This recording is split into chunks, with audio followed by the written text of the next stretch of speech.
Good morning. This is Pastor Becca here on this Monday morning. I hope you're having a wonderful start to your week. I want to share a word with us from 2 Corinthians chapter 5 this morning. 2 Corinthians chapter 5, and we will begin reading in verse 14. I invite you to hear the word of the Lord. For Christ's love compels us, because we are convinced that one died for all, and therefore all died.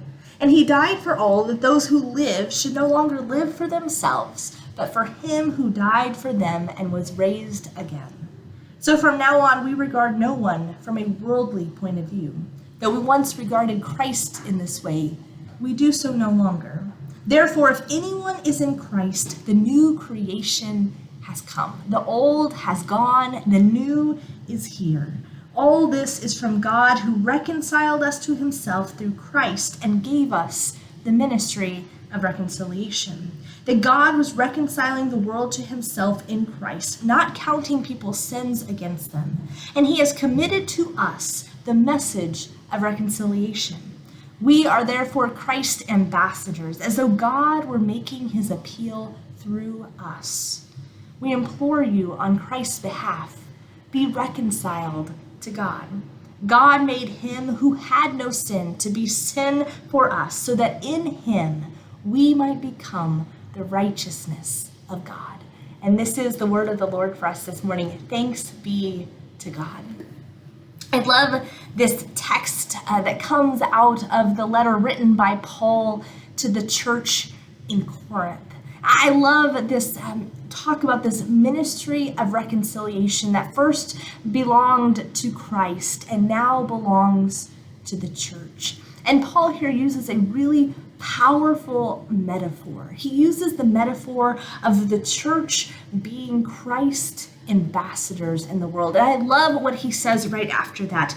We are therefore Christ ambassadors, as though God were making his appeal through us. Have you ever thought about it that way? That's pretty incredible. We as the church, we as the people of God, we as those who bear the name of Christ in the world are Christ ambassadors.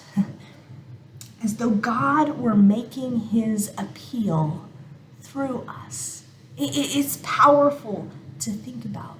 Now, when I think about ambassador, I often think about it in terms of kind of a worldly position. You think about like the U.S. ambassador to the United Nations, or the U.S. ambassador living in other nations. And those ambassadors are representatives of a person or entity larger than themselves. As they go and serve in this role of an ambassador, they are not speaking or acting on behalf of themselves. Rather, they are speaking or acting always, at all times, on behalf of a person or entity that is larger than themselves. Their words and their actions do not only reflect on their individual character, but it reflects on the person or entity in which they are representing.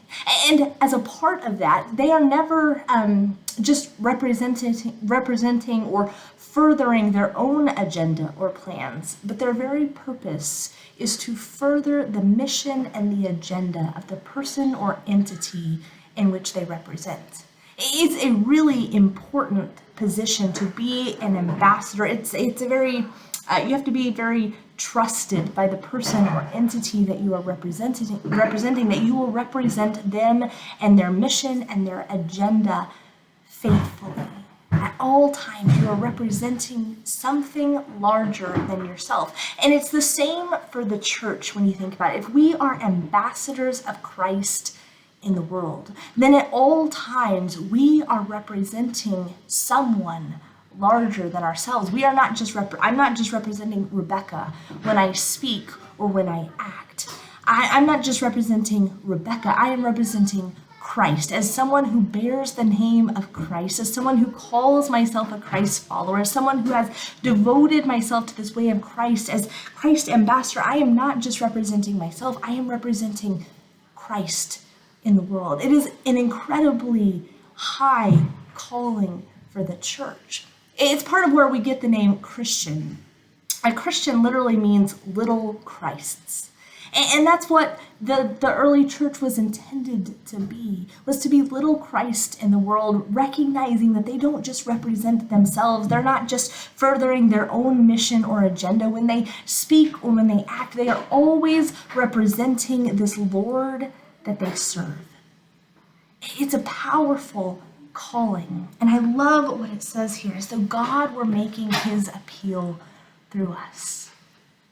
God is using the church to make God's appeal to the world. The way that so much of the world is going to know about this ministry of reconciliation, the way they are going to hear about this good news that God desires to reconcile all of humanity back to God's self, not counting humanity's sins against us, but rather bringing in Christ this ministry of reconciliation in which we can be one with God again. The way the world is going to hear about this powerful message is through the church. We represent not only ourselves, but Christ, and we are the ones through whom God makes God's appeal in the world.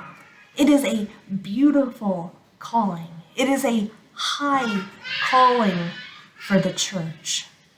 And I would just encourage us as we go throughout this week to really think about that. And everything that we say and do, and everything that we post on social media, in our time with our coworkers and our family around the dinner table, we are representatives of Christ. In the grocery store line, when that person cuts in front of us in traffic, at all moments, we are representatives of Christ, not representing our own concerns or agendas, but representing this Lord who has died on our behalf and is raised to new life again. It is a beautiful calling. We have been given so much through Christ, and now we get to be the bearers of this good news to the world. We get to be ambassadors of this Christ who gave up everything for humanity, that humanity might be reconciled to God once again. Church, may the peace of Christ be with you. May you be mindful today as you go throughout your day of the ways that you are a representative and ambassador for Christ in all that you say and do. And may God bless you and hold you today. Blessings.